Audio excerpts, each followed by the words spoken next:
यहां पर मुझे अभी आज एक महात्मा आए थे, उन्होंने तुलसी बाबा की याद दिला दी। बात सही है, तुलसी का क्षेत्र है, रामायण की याद आ जाती है। सहैव शब्द एक जगह रामायण में, जब रावण ने विभीषण के लिए एक सांग मारी तो वहां पर तुलसी ने लिखा है, तुरत विभीषण पाछे मेला, सन्मुख सहैव राम सोई सेला। क्या मतलब हुआ? सहने का मतलब क्या हुआ, जरा समझ लो। सहने का मतलब राम ने अपनी छाती आगे कर दी, छाती आगे कर दी, ध्यान देना। और सन्मुख सहैव वो आया, वो सेला, वो सांग आया, राम की छाती में लगा और राम की छाती का वो कुछ बिगाड़ नहीं सका। राम ने सतर्कता पूर्वक उसके लिए अपनी छाती की, वो छाती से टकराया और राम ने उसे बर्दाश्त कर लिया और राम जस के तस बने रहे। अब सहैव का मतलब क्या हुआ? सहैव का मतलब हुआ कि आपके सामने किसी भी प्रकार की स्थिति परिस्थिति, स्थूल सूक्ष्म कैसी भी कुछ आए, वह आपको उद्वेलित न कर सके, वह आपको हिला न सके। आपका एक ऐसा आंतर व्यक्तित्व, ध्यान देना, एक इंटरनल पर्सनालिटी आपकी ऐसी है जो ज्ञान पर आधारित है, जो विवेक पर आधारित है। वह जस की तस सदैव बनी रहे और बाहर से आप संसार के हर थपेड़े को सहन करते रहो। अंदर से न टूटो, अंदर से न हिलो, अंदर से जस के तस बने रहो। और याद रखना, जैसे कोई अभिनेता अभिनय करता है, ध्यान देना, तो अभिनेता जैसे कोई अभिनय करता है, अभी हमारे शुक्ला जी हैं, वो एक दिन बहुत बढ़िया बात बता रहे थे, वो कि एक रामलाल नाम का व्यक्ति शिवाजी का अभिनय करता है। तो जब वो शिवाजी का अभिनय करता है तो कितना भी बड़ा दुख वो उस अभिनय में महसूस कर ले, कितना भी बड़ा सुख महसूस कर ले, लेकिन कितना अच्छा कर ले, कितना अच्छा अभिनय कर ले, लेकिन बावजूद इसके कहीं किसी कोने में उसके अंदर ये रहता है कि ना मैं सुखी हूं और ना मैं, बात समझ में आई कि नहीं आई? ये तो याद रखो, ये बड़ी मजे की बात है। होता क्या है, तुम आमतौर पर सुख के आने पर इतरा जाते हो, और जो सुख के आने पर इतराते हैं, जो सुख के गुलाम हैं, याद रखो उन्हें दुखों में रोना ही पड़ेगा। वो दुखों को भी सहन न कर पाएंगे। जो सुख को सहना सीख लें, सुख आए और उस सुख आने पर भी वो एकदम इतरा न गए, एकदम उबल न गए, एकदम फूल के कुप्पा ना हो गए। बाहर से हैं, एंजॉय करो, मस्त मस्त रहो, लेकिन अंदर उनका जो वास्तविक व्यक्तित्व है, उनका जो प्रज्ञावान स्वरूप है, वो जस का तस है, वो सदैव आनंद में रहता है। देखो, आनंद आनंद आनंद, आनंद तुम्हारा स्वरूप है। सुख आनंद का डुप्लीकेट, किसी विषय से मिलने वाला एक तुम्हारे अनुकूल लक्षण है, और किसी से विषय से मिलने वाला प्रतिकूल लक्षण दुख है। बड़ी सीधी सी बात है। जिसे तुम स्वीकार करते हो वो है सुख, और जिसे तुम स्वीकार नहीं कर पाते वो है दुख। बड़ी सीधी सी बात है। तो नारायण भगवान कहते हैं, तान तितिक्षस्व, अर्जुन इन सुख और दुख दोनों को सहन करो। अब यहां मैं तुमसे एक बात कहना चाहता हूं, बंधुओं माताओं, तुम लोग भगवान से भीख मांगते रहते हो, ये कर दो बाबा, ये कर दो बाबा, हैं, संतों से, सदगुरुओं, सबसे ये कर दो, दुख दूर हो जाए, दुख दूर हो जाए, हैं? अभी मैं लिख दूं सामने कि इस सभा में दुख दूर हो जाएंगे, जबकि यहां दुखों का जड़ से पोस्टमार्टम, जड़ से खत्म हो जाएंगे, ये सच है। लेकिन यदि दुख दूर हो जाएंगे लिख दें, अभी फीस भी लगा दें तो बड़े लोग आएंगे। आजकल लोग फीस ले लेके दुख दूर कर रहे हैं, बड़ी विचित्र बात है। बड़ी भीड़ें इकट्ठी होती, कमाल की बात है। मुझे लगता है भगवान, लेकिन भीड़ तो बेवकूफों की ही होगी, गीता के सत्संग में इतने लोग आना भी बड़ी बात है। महाराज क्या बात करते हो? हाँ, ये गीता का सत्संग है, यहाँ सब खरी बात है, इतने खरे लोग हैं। हाँ, यहाँ कुछ भी वो नहीं है, यहाँ ना तो यहाँ छिलका है ना गुठली है, यहाँ तो आनंद ही आनंद है, गूदा ही गूदा है, सार ही सार है, यहाँ थोथा कुछ है ही नहीं जिसको उड़ाना पड़ेगा। इसलिए नारायण भगवान कहते हैं तान तितिक्षस्व, ये नहीं कहते मैं तुम्हारा दुख दूर कर दूंगा। जब स्वयं भगवान कहते हैं कि उनको सहन करो, वो आएंगे ही और जाएंगे भी। इसका मतलब क्या हुआ? इसका मतलब हुआ व्यवहारिक जीवन का यही यथार्थ है। इसको लेकर के रो मत, आनंद में रहो। सुख आए उसका स्वागत करो, दुख आए उसी मन से उसका भी स्वागत करो। ध्यान देना। और भगवान वैसे ही रहते भी हैं। राम बड़े दुखी थे, सीता खो गई थी। राम की कथा में सबसे ज्यादा दुखद स्थिति कहां है? जब सीता खो गई। अब आप देखो राम व्यथित दिखते हैं। अब अगले श्लोक में क्या भगवान कहते हैं, कितनी मजेदार बात कहते हैं, किसी शास्त्र में आपको न मिलेगी। यम ही ना व्यथयन्ते ते पुरुषम पुरुषर्षभ सम दुख सुखम धीरम सोमृतत्वाय कल्पते। आपको अमृत चाहिए और अमृत सबको चाहिए। वैसे ये है कि यदि मोक्ष शब्द की बात करें तो कई लोग कहेंगे नहीं नहीं नहीं हमें मोक्ष नहीं चाहिए, लेकिन यदि हम कहें आजादी तो कहेंगे हाँ आजादी चाहिए। अरे बाबा, आजादी और मोक्ष दोनों पर्यायवाची, क्या दिक्कत? यदि हम कहें मरना है, कई तो कह देंगे हाँ महाराज मरना ही है। मैं कई बार सुना चुका है, यमुना नगर में एक 96 साल की बूढ़ी माता मेरे पास आई, बोले महाराज दीक्षा लेनी है। मैंने कहा माई कितने साल की हो गई? बोले 96 साल की। मैंने कहा तो अभी तक तुझे कोई गुरु नहीं मिला?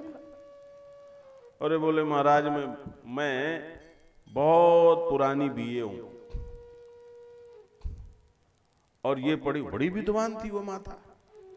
तो बोले चाहती तो थी लेकिन कहीं पर मुझे इतनी वो जमा नहीं, इसलिए तो मैंने कहा तो तुम्हें ये कैसे पता कि हमारी बात हम तुम्हारे लिए सदगुरु हो सकते हैं? बोले नहीं महाराज, एक ही दिन का व्याख्यान हुआ था, भागवत थी। तो बोले नहीं महाराज मुझे लगता है कि मैं आपको गुरु बनाऊं। मैंने कहा ठीक है, तो कोई बात नहीं, अब तू 96 साल की है, तुझसे हमें क्या दिक्कत हो सकती है? दीक्षा ले ली। फिर मैंने कहा अच्छा बोल तुझे क्या चाहिए? तो कहती है महाराज बस अब तो कुछ नहीं चाहिए, दीक्षा भी ले ली, गुरु भी धारण कर लिया, अब बस भगवान उठा ले। हाँ, तो संयोग से मैं डॉक्टर के घर में ठहरा था। मैंने डॉक्टर को बुलाया, मैंने कहा डॉक्टर एक जहर की पुड़िया ले आ। बोले किस लिए? मैंने कहा इस माई को देना। अरे बोले महाराज 300 तो हो जाएगा, आपको भी हमको भी। मैंने हो जाए इसकी इच्छा पूरी करनी। वो कहते अरे महाराज जहर खा के थोड़ा ही मरना है। मैंने कहा सच बात तो ये है कभी नहीं मरना है, याद रखो। मृत्यु कोई नहीं चाह सकता। ये जो लोग आत्महत्या कर लेते हैं ना, ये एक आवेग होता है, आवेग होता है, मन का आवेग। और मन का आवेग वासना में भी आत्महत्या जैसी करा देता है। जो लोग चरित्र हनन करते हैं, जो लोग बड़े बड़े अपराध करते हैं, वो एक जैसा ही है, वो सब एक जैसे ही है। वो विकार इतना ज्यादा हावी हो जाता है कि उस समय हम अपने आप को हैंडल नहीं कर पाते।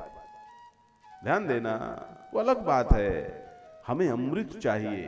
कोई भी ऐसा नहीं है जो अपने अस्तित्व को नष्ट करना चाहे। ध्यान देना और याद रखना बंधु और माताओं, कान खोल करके सुन लो।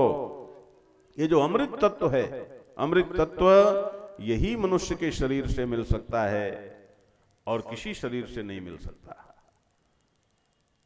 यदि तुम विकास की दृष्टि से देखो तो सत्य से सृष्टि शुरू हुई और सत्य में ही छलांग लगनी है। तो जैसे मलेरिया का बैक्टीरिया होता है, प्लाज्मोडियम पैरासाइट, वो आधा जिंदा रहता है मनुष्य में, आधा मच्छर में। तो इसी तरह ध्यान से सुनना, सत्य से सृष्टि शुरू हुई और अमीबा से लेकर के बनते बनते मनुष्य बन गया। और सृष्टि का क्रम है कि जो चीज जहां से आए वहीं पहुंच जाए। सत्य से शुरू हुई है और सत्य अमृत है, सत्य में मृत्यु नहीं है। तो सत्य से शुरू हुई और अमीबा से बनते बनते जन जीते मरते जीते मरते जीते मरते जीते मरते आदमी बन गया। ये आधा चक्र हुआ। अब आदमी में सृष्टि ने, नेचर ने वह सामर्थ्य पैदा कर ली कि मनुष्य चाहे तो अपनी बुद्धि को शुद्ध करके शास्त्र और सद्गुरु कृपा से वह सत्य में छलांग लगा दे और अमृतत्व को उपलब्ध हो जाए। ये वर्तुल है, ये विकास है, ये वर्तुल है। अब ये अमृत तत्व किसको मिलेगा? चाहिए तुम सबको, सबको चाहिए, जितने हो। सारा प्रयास, सारी दौड़ तुम्हारी इसी तत्व के लिए। अब ये बात अलग है कि तुम उसको समझो नहीं। गीता क्या कहती है? और शास्त्र तो कहते हैं साधन चतुष्टय करो, ये साधन करो, वो साधन करो, ये अनुष्ठान करो। गीता क्या कहती है? गीता कहती है यम ही ना व्यथयन्ते ते पुरुषम पुरुषर्षभ सम दुख सुखम धीरम सोमृतत्वाय कल्पते। भगवान श्री कृष्ण कितने क्रांतिकारी विचार देते हैं कि भैया यदि तुम्हें अमृत तत्व चाहिए, तुम्हें मोक्ष चाहिए, तुम्हें आनंद चाहिए, जीवन मुक्ति चाहिए, सेल्फ रियलाइजेशन चाहिए, तो ये नहीं कहते कि तुम ये पढ़ो, वो पढ़ो, ये करो, वो करो, ये साधन ना। सीधी सी बात कि जिसको ये सुख और दुख व्यथित नहीं करते वही मोक्ष का अधिकारी है। अब बोलो बोलो जरा विद्वान लोगों, ध्यान दो। क्या मतलब? कोई साधन, कोई विद्वत्ता सब नकार दिया। सबसे बड़ी चीज क्या है कि तुम्हें दुख और सुख व्यथित करते हैं। यम ही ना व्यथयन्ते ते, ध्यान देना, दोनों के लिए कह रहे हैं। तुम्हें सुख भी व्यथित कर देता है, दुख भी व्यथित कर देता है। अमृत तत्व का अधिकारी वो है। ये कृष्ण की वाणी है बंधुओं माताओं, इसको सुनने के बाद अब अपना समय नष्ट मत करना, इसी में टिक जाओ, व्यर्थ जीवन नष्ट नहीं करना। अब आगे भगवान कहते हैं सुख और दुख जिसको व्यथित नहीं करते वही मनुष्यों में श्रेष्ठ है। वो नहीं श्रेष्ठ है कि जिसके पास बहुत पैसा है, बैंक बैलेंस है, बड़ा मान सम्मान है, पद है, गरिमा ना। जिसको सुख और दुख व्यथित नहीं करते वो श्रेष्ठ है। पुरुषर्षभ, वो पुरुषों में श्रेष्ठ है। और वही धीर है, वही अमृत तत्व का अधिकारी है। अब जरा ध्यान देना, ये व्यथा क्या है? व्यथा, व्यथा कहते हैं विअथा, यानी जब आपकी स्थिति विपरीत हो जाए। मैं आपको एक उदाहरण देता हूं, वो इकलौता उदाहरण है वो जो व्यथा को सिद्ध करता है। हम लोग पढ़ते थे वो एक शहर में पढ़ते थे। उस शहर में रामलीला होती थी बड़ी जोरदार, बहुत रामलीला अच्छी होती और रामलीला में बड़ी भारी भीड़ होती। तो उस रामलीला के उसमें हम लोग अपना भोजन वोजन बनाने के बाद और फिर रामलीला देखने के लिए जाते। बाद में तो हम लोग चूंकि बायोलॉजी के विद्यार्थी थे तो क्या करते कि एक मेढक ले जाते और पीछे खड़े होकर के और धीरे से वो मेढक ऐसे उछाल देते।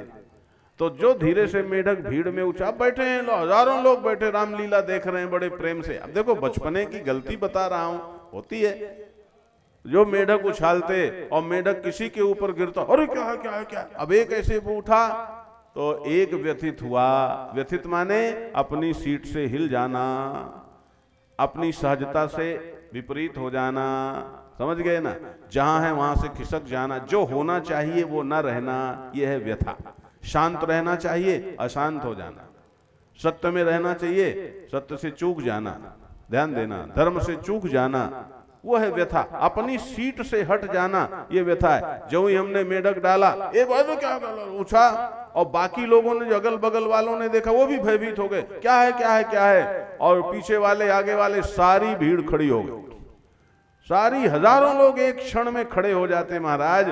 और हम लोग क्या करते, धनाधन सीधे आगे मंच में, मंच के ठीक सामने जाके बैठ जाते और आराम से फिर हम तो बैठ गए। लोग अपना फिर अरे बैठो बैठो बैठो, क्या है क्या है क्या है, कुछ नहीं कुछ नहीं, बड़ी मुश्किल में सब फिर शांत होते। व्यथा समझ गए ना, ये व्यथा। धीरे धीरे कुछ लोगों ने पहचान लिया ये बच्चे यहाँ आकर के बैठ जाते हैं। इसके बाद तो एक बड़े सज्जन थे, उन्होंने बुलाया है, हम लोग गए, क्या बात है, तो लगा कि ये लोग क्या करेंगे, लेकिन फिर उनको बता दिया कि ऐसी ऐसी बात है। तो उन्होंने कहा भैया आज से तुम लोग ऐसा मत करना, तुम इधर से पीछे से आ जाना, हम तुम लोगों को यहीं बिठा दिया करेंगे। समझे कि नहीं समझे? तो व्यथा का मतलब क्या है? आप ध्यान देना, आप अपने स्वरूप में स्थित रहें, धीर धीर धीर हैं, धीर रहें, धैर्य में रहें। आप अपने आंतर सच्चिदानंद स्वरूप में जब स्थित रहते हैं और बाहर कितने भी थपेड़े आ जाएं, आप का कुछ नहीं बिगाड़ पाते, तो समझ लो कि आप व्यथित नहीं। अब देखो मैं एक उदाहरण देता हूं। भगवान श्री राम, अभी मैंने जो संकेत किया था इस श्लोक की भूमिका में, सीता का अपहरण हो गया है। भगवान राम और लक्ष्मण दोनों ही विलाप करते घूम रहे हैं, हे खगमृग हे मधुकर श्रेणी तुम देखी सीता मृग नैनी, यानी पक्षियों से, पशुओं से, पौधों से, ध्यान देना, पहाड़ों से, सबसे पूछते घूम रहे हैं। क्या स्थिति है? पगलाए से हैं। इसी समय भगवान शंकर सती के साथ जाते हैं, दर्शन करते हैं अपने इष्ट के। जय सच्चिदानंद जग पावन, अस्कई चलो मनोजन सावन। वह भगवान श्री राम को नारायण जय सच्चिदानंद जग पावन ऐसा कह करके प्रणाम करते हैं। सती को संदेह हो जाता है। ध्यान देना, जो बुद्धिमान है, क्योंकि दक्ष की पुत्री है, चतुरता की पुत्री है, अकल की बीमार है, ध्यान देना, जो इसीलिए विद्वानों को बड़ी भारी समस्या हो सकती है। क्यों? मैंने कहीं पढ़ा था, न्यूटन एक बहुत बड़ा वैज्ञानिक हो गया। अब बुद्धि का एक लेवल ऊंचा हो जाए ना, तो वो लेवल फिर वहीं जाता है। और कई बार महाराज कुछ समझने के लिए ऊपर नीचे सब जगह जहां जैसी बुद्धि लगानी चाहिए वैसे लगानी पड़ती। तो मैंने पढ़ा, न्यूटन ने एक बिल्ली पाल रखी थी, उस बिल्ली का बच्चा हुआ और उसके लिए एक छेद बना रखा था कि बिल्ली यहां से निकल जाए। तो उसका बिल्ली का बच्चा हुआ, तो न्यूटन ने अपने नौकर से कहा कि अब एक बच्चे के निकलने के लिए छेद अलग से बना दे, क्योंकि अब बिल्ली तो इस छेद से निकल जाएगी, बच्चा कहां से निकलेगा। अब देखो, नौकर ने कहा अरे महाराज, जब बिल्ली निकल जाएगी तो बच्चा भी पीछे पीछे निकल जाएगा। कि कैसे निकल जाएगा, ऐसे कैसे हो सकता है, इसके लिए भी छेद बना। तो उसने बिल्ली को निकाल दिया, बच्चे को निकाल दिया। तो न्यूटन देखता रह गया, कमाल है, तू तो बड़ा बुद्धिमान है। अब वो उसका लेवल इतना ऊंचा हो गया कि वो बिल्ली छेद वहां उसकी बुद्धि लग नहीं पा रही। ध्यान देना, तो विद्वानों की समझ में नहीं आता, सती की समझ में नहीं आता कि कमाल की बात है, यदि ये भगवान है तो ये कैसे ऐसा हो सकता है कि इतना रोए हैं। सीता खो गई, अब फिर पेड़ पौधों से सबसे पूछते घूम रहे हैं, पागलों जैसे लग रहे हैं। एक तो पत्नी नहीं बचा सके हैं, कैसे भगवान है। और पत्नी खो गई तो अब इनको पता नहीं कि कहां खो गई, और पागलों की तरह। तो सती को शंका हुई, भगवान शंकर ने समझाया, नहीं समझी। भगवान ने कहा जाओ परीक्षा ले लो, कथा आपको मालूम होगी। परीक्षा लेने गई, सीता का वेश बनाया, भगवान राम ने पहचान लिया, कहा कहां आप अकेली कैसे घूम रही हैं। फिर सती के चित्त में आया, लगता है वेश परिवर्तन में त्रुटि रह गई होगी। आखिर भगवान समझ गए कि ऐसे सती की बुद्धि में नहीं आएगा। तो भगवान ने चारों तरफ राम लक्ष्मण सीता, राम लक्ष्मण सीता, राम लक्ष्मण सीता का दर्शन कराया। बोलो कराया कि नहीं कराया। इसका अर्थ क्या हुआ, मैं तुमसे कहना क्या चाहता हूं बंधुओं माताओं, इतना विलखते हुए, इतना रोते हुए, इतना पगलाया हुआ अभिनय करते हुए भगवान राम अंदर से शांत हैं या नहीं शांत हैं। यदि अंदर से शांत नहीं होते तो सती को अपना वास्तविक रूप दर्शन कैसे करा देते। बात समझ में आई कि नहीं आई। इसलिए नारायण व्यथा व्यथा व्यथा। और भगवान शब्दों पर जरा ध्यान देना, भगवान कहते हैं यमहीना व्यथयन तेते। यह दोनों ही आज से पहले शायद आपके ध्यान में यही रहा होगा कि केवल दुख आपको व्यथित करते। अरे बाबा, दुख इतने व्यथित नहीं करते जितना सुख आपको व्यथित करता है। एक बात बताओ, दुख तो कभी कभी आता है, दुख की दूर करने के लिए तुम लग जाते हो, लेकिन 24 घंटे मेरे पास ये है, मेरे पास ये है, ऐसा 24 घंटे तुम्हें तुम्हारा अहंकार व्यथित रखता है, बीमार रखता है। मैं देख देख के लोगों को हंसता हूं, हे भगवान, ये अपने अहंकार का, मन का गुलाम कितना परेशान है बेचारा। प्रार्थना करते हैं हम ईश्वर से, ध्यान देना। इसलिए भगवान कहते हैं जिसको सुख और दुख ये दोनों व्यथित नहीं कर सकते, यानी सुख आने पर भी जो अपनी सहजता में है, दुख आने पर भी जो अपनी सहजता में है, ऐसा व्यक्ति ही पुरुषों में श्रेष्ठ है, वही धीर है। और ऐसा जो धीर व्यक्ति है, भगवान कहते हैं वही अमृत तत्व का अधिकारी है। अब बोलो, ये गीता का प्रैक्टिकल है कि नहीं है? बोलो भाई, हैं? न जाति की बात की, न धर्म की बात की, न अनुष्ठान की बात की, न किसी साधना की बात की। सीधे सुख और दुख में व्यथित मत हो, मौज में रहो, अपने धर्म कर्तव्य की दृष्टि से पालन करो, तो तुम अमृत तत्व के अधिकारी हो। अब ये अमृत तत्व, ध्यान देना बंधुओं माताओं, दुर्भाग्य तो यही है मनुष्य जाति का कि अमृत तत्व प्राप्त कर सकने की क्षमता रखने के बाद भी वो विष का ही सौदा करता है, सारे जीवन विष का सौदा करता है।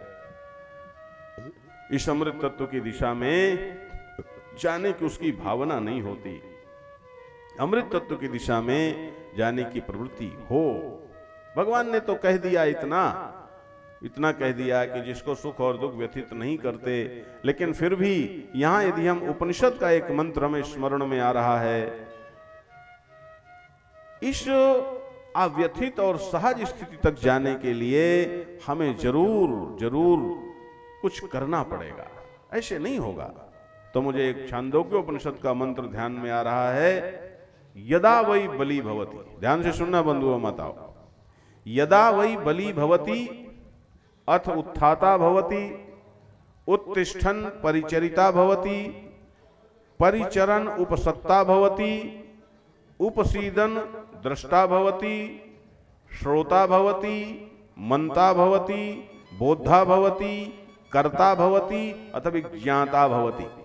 ध्यान देना, भगवान कहते हैं कि जब कोई व्यक्ति यदा वै बली भवति, बलवती जिज्ञासा से युक्त होता है, बलवती, बस सब कुछ भी हो जाए, अब तो हमने निश्चय कर लिया कि इसको पाकर रहेंगे।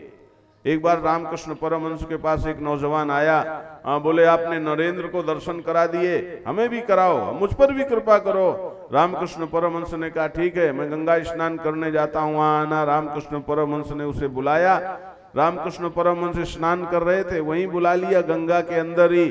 वो नवयुवक गया, गर्दन में हाथ लगाया, पानी में डुबा दी, छटपटाने लगा, थोड़ी देर में निकाला, कैसा लग रहा था? वो बोला ये कोई पूछने की बात है, जान जा रही थी, ना निकालते तो पता नहीं क्या हो जाता। अच्छा चलो चलने लगे। उसने कहा आपने बताया तो नहीं? बोले बता दिया। कि क्या बता दिया? कि जल के अंदर से निकलने के लिए जैसी छटपटाहट तुम्हारे अंदर थी, जब सत्य को पाने के लिए इतनी ही छटपटाहट तुम्हारे अंदर आवे, उस समय मेरे पास आना, मैं तुम्हें सत्य का दर्शन करा दूं। और यदि विवेकानंद नरेंद्र की बात तुम करते हो, वो इसी छटपटाहट के साथ मेरे पास आया था। ध्यान देना बंधुओं माता, उस छटपटाहट का अनुभव हमने भी किया है। नारायण यदा वही बली भवती अथ उत्थाता भवती, तब वो उठकर खड़ा होता है जब बलवती जिज्ञासा होती है। जैसे आपने सुन लिया, अब इस स्थिति को पाने की बलवती इच्छा हो, तब उठकर खड़ा होता है। और उत्तिष्ठन् परिचरिता भवती, उठकर खड़ा होता है और फिर वो खोज करता है, कहां मिलेगा, और जहां मिलने की बात है वहां जाकर के वो सेवा करता है। ध्यान देना, सबसे पहला प्रवेश करने का माध्यम है सेवा। मुंशी प्रेमचंद ने कहा सेवा से सबसे बड़े अधिकार प्राप्त होते हैं। इसीलिए मैं रोज आपको कहता हूं कि ये सब का ये कार्यक्रम है। कल हमसे वो महात्मा जी कह रहे थे महाराज कि मैनेजमेंट, मैंने कहा भाई मैनेजमेंट मेरी जिम्मेदारी नहीं है, मैनेजमेंट समाज की जिम्मेदारी है। मेरा काम तो नारायण जो है वो मैं कर रहा हूं, समाज का दायित्व है मैनेजमेंट का, और सब मिलकर सेवा करो, सब मिलकर नारायण अपने अपने दायित्व को समझो, तो फिर आनंद आता है। सबका अपना अपना अधिकार हो, मुझे भी यही पसंद है, मैं प्रजातांत्रिक ढंग ही पसंद करता हूं, ये मेरी खुद की अपनी सोच है। मुझे बहुत अच्छा लगता है कि जब बहुत लोग मिल करके और अपना 7-5 की लाठी एक जने का बोझ सब मिल करके किसी कार्य को साधते हैं, तो उसमें मुझे बहुत अच्छा लगता है। परिचरिता भवति, और यहाँ यदि देखें तो पहले वो फिर तलाश करे कि कौन श्रोत्रिय ब्रह्मनिष्ठ है, जो श्रोत्रिय है, ब्रह्मनिष्ठ है, सेल्फ रियलाइज्ड है, ऐसे सदगुरु की तलाश करे और उसकी सेवा शुरू करे। ध्यान देना, सेवा से एंट्री मिल जाती, अधिकार मिल जाते, प्रवेश मिल जाता। सेवा करे और कहते हैं परिचरण उपसत्ता भवति, जब वो सेवा करेगा तो उपसत्ता, उपसत्ता, उपसत्ता माने एकदम निकट बैठेगा, एकदम निकट, एकदम निकटता आ जाएगी। और जब एकदम निकटता, निकटता का मतलब शरीर से ही बैठना नहीं होता, निकटता का मतलब होता है हर चीज को महसूस करना, एकदम निकटता होगी। परिचरण उपसत्ता भवति, उपसीदन दृष्टा भवति, ध्यान से सुनना इन शब्दों को, उपसीदन दृष्टा भवति, जब वो निकट हो जाता है तो फिर वो दृष्टा होने लगता है। दृष्टा का मतलब क्या हुआ, ध्यान देना, दृष्टा का मतलब होता है किसी चीज से बिना चिपके किसी चीज को देखना।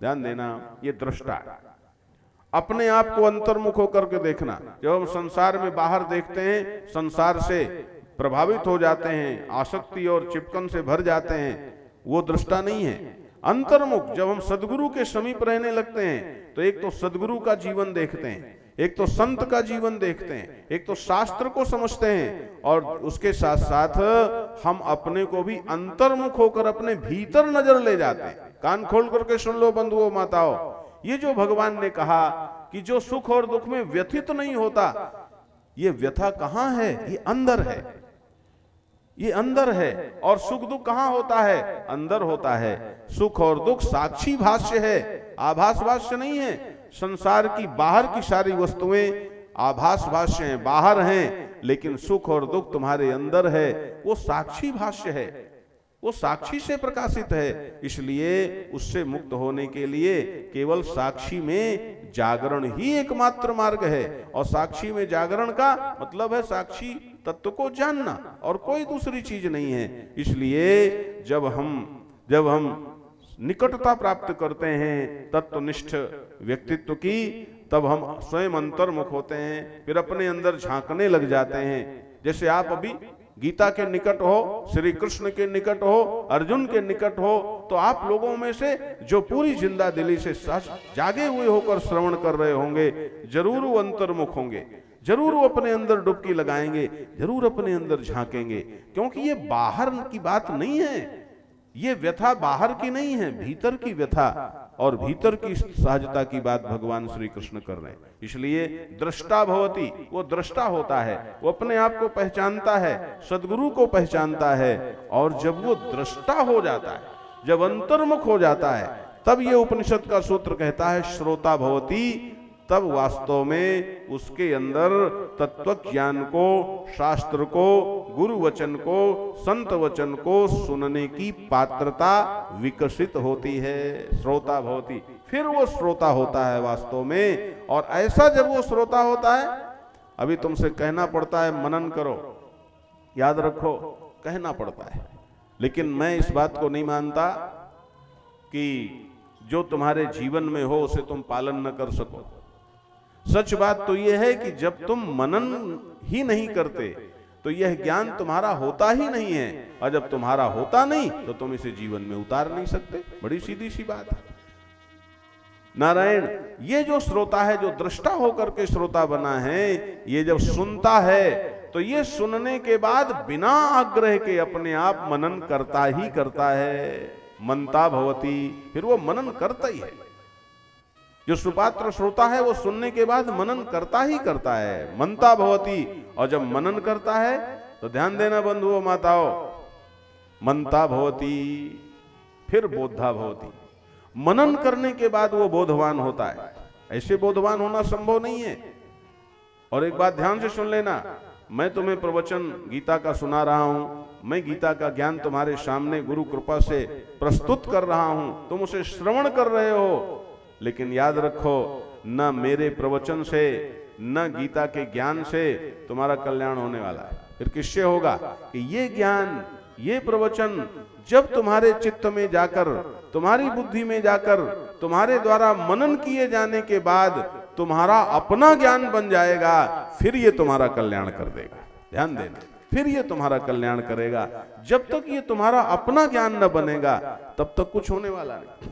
मुझे याद है, मैंने एक बार वाराणसी के संत हैं प्रातः स्मरणीय ब्रह्मलीन परम पूज्य स्वामी सर्वदानंद जी महाराज, जो डॉक्टर राधा कृष्णन के समय के पीएचडी महाराज, जब राधा कृष्णन आए वाराणसी में उपाधियां देने के लिए, तो वो राष्ट्रपति थे, तो हमारे स्वामी सर्वदानंद जी महाराज, वो काला उनको गाउन दिया गया उपाधि लेने के लिए, तो उस गाउन को कांख में दबाए और टाट पहने जा करके खड़े हो गए, तो राधा कृष्णन ने उनको प्रणाम किया।